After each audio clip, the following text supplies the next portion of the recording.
Welcome back to this week's edition of Freedom and Prosperity Radio, the program we put together here, and we post online for you if you want to go back and peruse at our YouTube channel and go search Freedom and Prosperity Radio there, and you'll find previous episodes of this program. One of our favorite folks, you've heard him before, and he's right in the center square of what used to be the biggest issue facing the nation, and probably really still is when you kind of peel away a lot of the other stuff. He is Dr. Josh Umbehr, founder of Atlas M.D. Dr. Umbehr, thank you so much for coming back on the program. How are you doing, sir?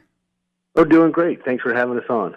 So you make an interesting case, and I always try to say things are things. That's how I live my life. Things are things, and it's how we react to them that make them either good things or bad things.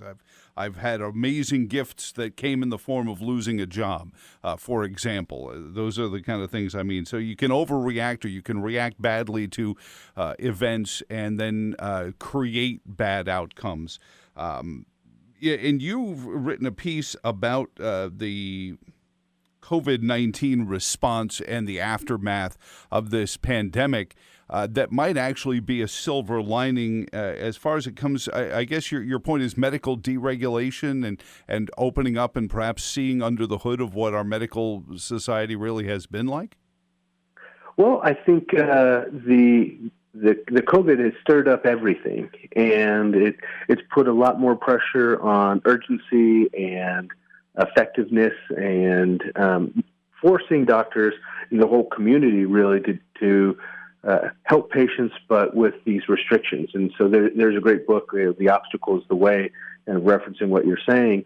And so for us, this obstacle of, well, we can't go out, or we're supposed to stay at home, socially distance, worry about this, infectious disease, has forced the government to say, well, if we did that to the people first, and they still need care, then we need to allow doctors to innovate so they can deliver that care. Mm-hmm. The last 20 years, they've said telemedicine either isn't good enough or secure enough, or we're not going to pay for it, all these kind of things, and put a lot of restrictions on it to the point of uselessness.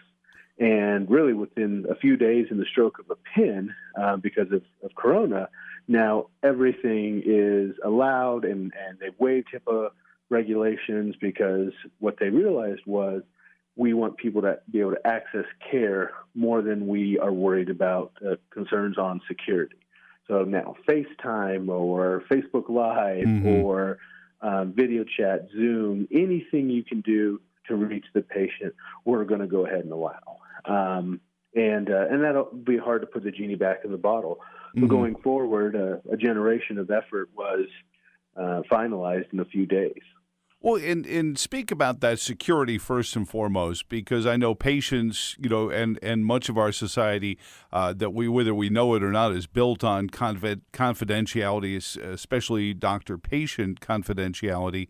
Then the medical community can work with platforms like Zoom or whoever it might be, or create their own out of their own necessity. There's certainly brilliant people out there to create secure ways to do telemedicine and distance medicine that, again, democratize the marketplace, which has always been something you've been pushing for, Dr. Umbehr, but also to keep that security because it's developed with the doctors in mind, not just, hey, what's available right now, what can we use?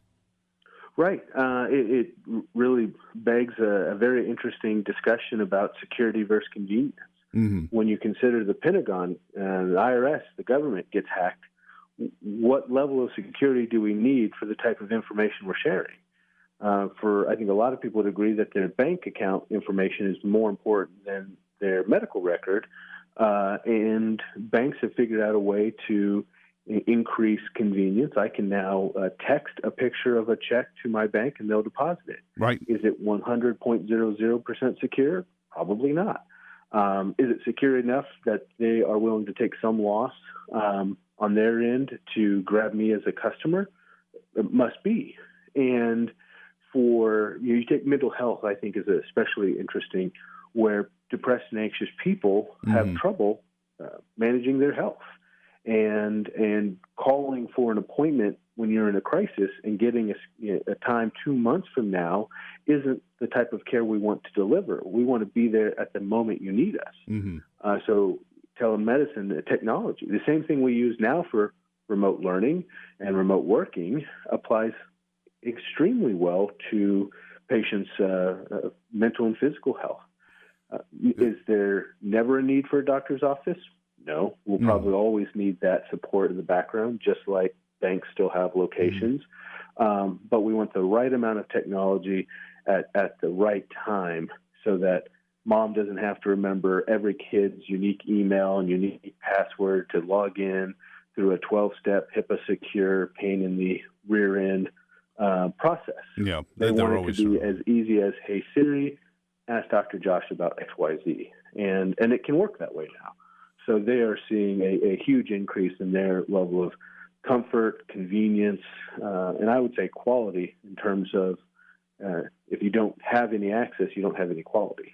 Well, it almost sounds like, and of course, we've just watched the University of Virginia and Sentara Martha Jefferson Hospital build enormous facilities or add on new facilities. But I could envision this extrapolating out into a world where hospitals could become much more modest, structures where only the most necessary, obviously, surgeries and things of that nature. But even emergency rooms can be manned more thoroughly, more directly through a distance. You call the emergency room and you speak to somebody right then and there, before ambulances or helicopters or things like that are dispatched for something that may not require that sort of attention and could be handled on the phone, almost the way we have toll-free 24-hour hotlines for Alzheimer's care and other, places where answers need to be given at a moment's notice at any given time of the day. Emergency rooms could even be turned into that in a lot of cases, as far as I'm extrapolating. No, I think you're right. Peter Thiel was asked a question and had, I think, a great response in regards to innovation. He said, you can't predict what will change, but you can predict what won't change. And people will always want a better product, faster, cheaper, and easier. And so if you apply that to taxis, you get Uber. You apply that to hotel rooms, you get Airbnb. And I think when you apply good innovation to healthcare, then you would see fewer emergency rooms, knowing that there's a significant percentage of emergency rooms visits that are what I would call unnecessary. It's not an emergency, it's an urgency, it's a desire, it's an after-hours facility, but isn't a life or death moment. I know that from working the emergency room for years myself. So then the broken system as it is, they won't pay a doctor $50 to take a phone call about a bladder infection after hours, but they will pay the ER $1,000 for the same level of service. Well, that's just irrational. And we don't want an irrational system. And I think what the market does is very effectively remove irrational systems. So now you wouldn't need these giant overbuilt facilities because they're pushing high volume. You would innovate in an Airbnb-esque way, where they're worth more than the Hilton Empire, and they've never built a hotel room. So there's always a new way to do something better.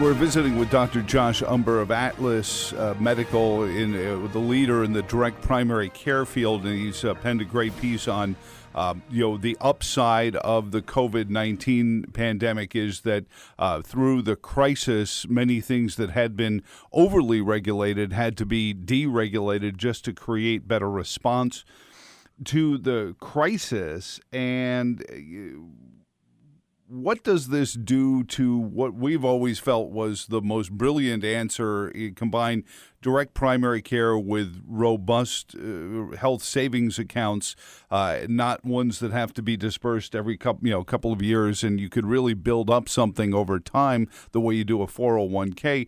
What do these kind of things, Dr. Umbehr, these deregulations, where does that put the direct primary care world? I think it really tees up direct primary care, direct specialty care beautifully in the same way that a generation of effort was fixed with the stroke of a pen on telemedicine.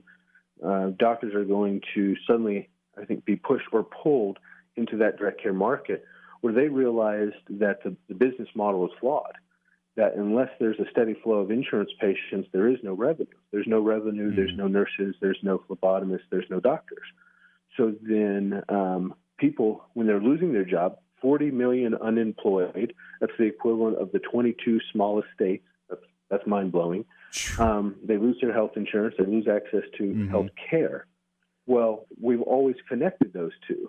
When, for us, our prices are $10 a month for kids, $50 a month for most adults, for unlimited visits, no copays, free procedures, free telemedicine, medicines for wholesale for a penny a pill.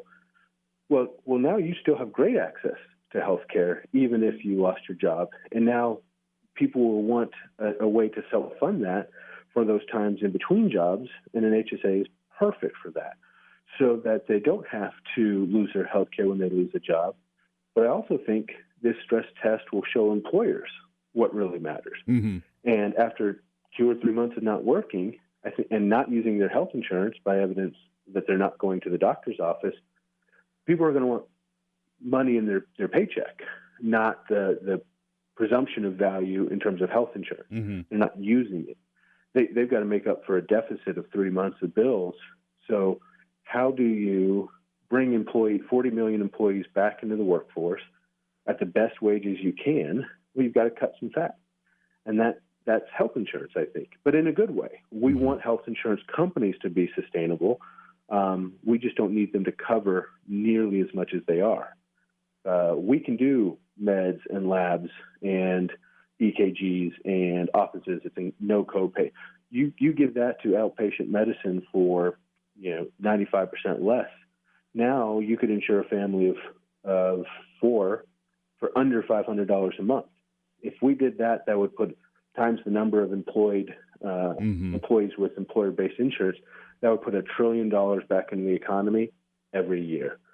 So I think this could and should be the predominant model going forward.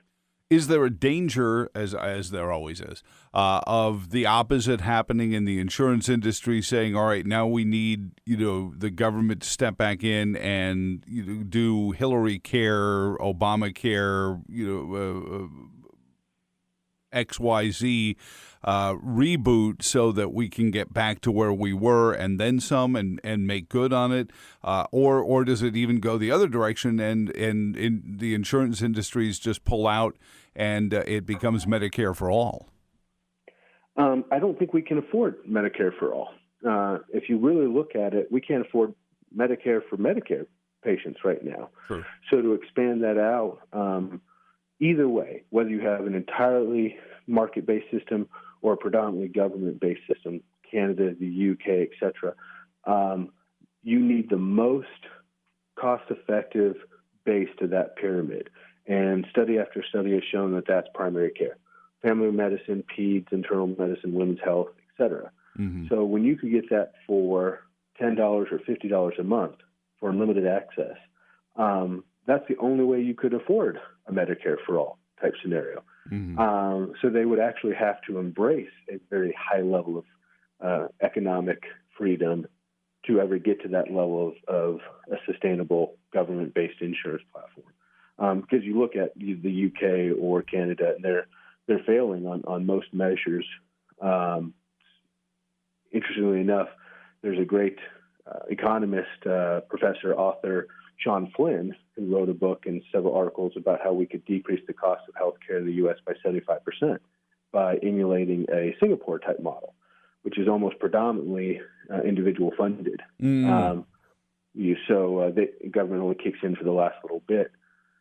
So I think if we move in any direction, we'll see that the government can't afford anything now. They've lost tax dollars. They've lost everything. So to jump in and take this over when they're in an economic rut would be, I think, largely impossible.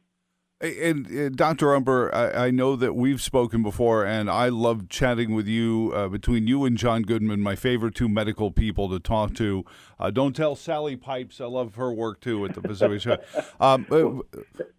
But just remind folks, I memorize all the stuff you and I talk about, but not everyone has heard you and I talk about this before. So just remind folks how Atlas and how the direct primary care movement works, because people might hear it and say, I thought I heard something about that years ago. How does that work again? Just in the couple of minutes we have left. Yeah, I think the best analogy is car insurance. And you don't have car insurance that pays for gasoline or oil changes. And you wouldn't want it because it would be too expensive and restrictive. So we wanted to make healthcare as affordable as a tank of gas. And to do that, we had to fix a number of things. But that membership model, like Netflix or like the gym, means that you can pay a flat price. You can have unlimited visits. For us, it's home visits, work visits, office visits, phone calls, text messages, emails, video chat. But then we also can eliminate the copay. That way people don't have a financial barrier to getting more care. Procedures in the office, we don't have to bill for them because we're not trying to make more money off our customer, which is insurance. So an EKG that would cost $100 or $200, we do for free because it costs us 36 cents. Technically, the coffee in the waiting room costs twice as much as the EKG, but that's free too. So then we can combine that with wholesale medicines and labs, again, for penny a pill. Walmart did the $4 a month list. We did the $4 a year list because there's just that many meds that are a penny a day. So then we can go to employers and decrease health insurance premiums by 30 to 60%. You cut out the things that you don't need because direct care can do those more cost effectively, and leave in the things you want insurance for. Car wrecks, cancers, heart attacks. So it really is a model that lets you have your cake and eat it too. Well, it reminds me of when health insurance first became a thing when I was a young man working in fast food, and this little Burger King on the side of the road was able to pick up the whole freight from my health care insurance because it was just the catastrophic. If I had needed to go to hospital for something, there was a copay, and then you not even you had a deductible, and then you went from there, and it was so inexpensive that the fast food restaurant could cover it for me, and I was just a night manager. So if we could ever get back to a place like that, and from your lips to President Trump's ears and congressional ears, because this needs to be the direction we go. I know too many elected officials to know that there aren't a few of them out there saying that I need to be seen as the hero of the day, so I'm going to create this health care for all platform that will actually do more damage than good. So keep talking truth to power about this, Dr. Umbehr. Will do. And where's the best place? I mean, is to see the article that you wrote on this? I had it here, and now I just lost the link to it. As I moved away from the email that I kept all my notes on. Where's the best place they can read your piece on the silver lining in COVID-19? Yeah, we can link to it at our website, atlas.md. And then this is a grassroots movement. So this is patients going and looking for doctors who do this, encouraging their doctor to do this.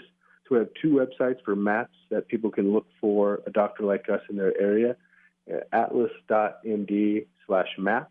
MAP, and then MAPS, MAPS. Dr. Josh Umbehr, thank you again so much. It's atlas.md. Visit them there, and thank you again so much for spending a little extra time. I just, anytime I talk to a doctor, I want to talk more about, what we're going to learn about this and how we beat this thing, because I have a campaign. It's a hashtag, say it, don't spray it, and I figure if we do that, we should be able to squash this thing pretty quickly. Indeed. Thank you, sir. Have a great weekend. Thank you. And thank you all for listening to this week's edition of Freedom and Prosperity Radio. On behalf of all of us here at the Virginia Institute for Public Policy, online at virginiainstitute.org, I'm Joe Thomas. So long, and thanks for all the fish.